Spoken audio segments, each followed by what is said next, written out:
आज होती आमच्या कॉलनीमधल्या देवीची आमच्या हातून अशी आरती, छान आरती वगैरे केली। सकाळीच रेडी होऊन छान आरतीला गेलो। अद्वीची तर अशी गडबड चालली होती मधामध्ये, त्याला दिसला होता पेढ्याचा बॉक्स, त्यामुळे त्याला वाटत होतं कधी खातं आणि कधी नाही, त्यामुळे त्याला एक पेढा देऊन घेतला, त्याने स्वतःच उचलला, त्यामुळे तो त्यामध्ये थोडा गुंतला होता आणि आरती थोडी करू दिली, नाहीतर त्याची खूप मध्ये चालली होती। तुम्हाला दिसतोयच तो कसा मध्ये करतोय।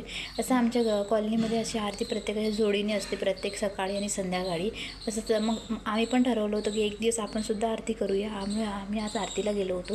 अशा आमच्या हातून छान आरती वगैरे झाली, सगळ्यांना प्रसाद वगैरे दिला, धूप वगैरे कापूर वगैरे जाळला आणि अशा प्रकारे छान सर्वांना लेडीजला कुंकू वगैरे लावून दिलं, प्रसाद वगैरे वाटप केला आणि केळीसुद्धा वाटप केली आणि अशा प्रकारे छान आरती वगैरे झाली आणि घरी आलो होतो। आणि तुम्ही बघू शकता सगळ्यांना असं कुंकू वगैरे लावून दिलं आणि घरी आलो। संध्याकाळी असं छान दांडिया खेळायला जायचं होतं।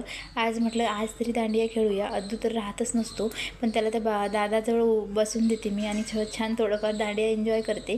आणि अशा प्रकारे छान अद्दूचं पण इथे संगीत खुर्ची चालली होती छोट्या मुलांची, त्याला पण आज संगीत खुर्चीमध्ये पार्टिसिपेट केलं, पण तो काही फिरत नव्हता। असं छान बाहेर गाण्याला सॉन्ग सुरू झाले होते आणि त्याचा डान्स चालला होता, तुम्ही बघू शकता, राऊंडच्या बाहेर दिसतोय तो। आणि असं छान संगीत खुर्ची चालू होती लहान मुलांची। घरी नंतर असं संध्याकाळी थोडं अद्दूसाठी पण 4 वाजता असं खायला काही ना काही स्नॅक्समध्ये बनवायचं होतं, तर मी आज मखाना बनवायला घेतला होता। असा छान मखाना भाजून घेतला आणि गुळसुद्धा मेल्ट करून घेतला आणि छान तुम्ही बघा मखाना इकडे साईडला भाजून ठेवला होता आणि तो गुळाच्या पाकामध्ये असं सोडून दिला आणि संध्याकाळी खायला खूप छान लागतं। चलो बाय, भेटूया नेक्स्ट ब्लॉगमध्ये।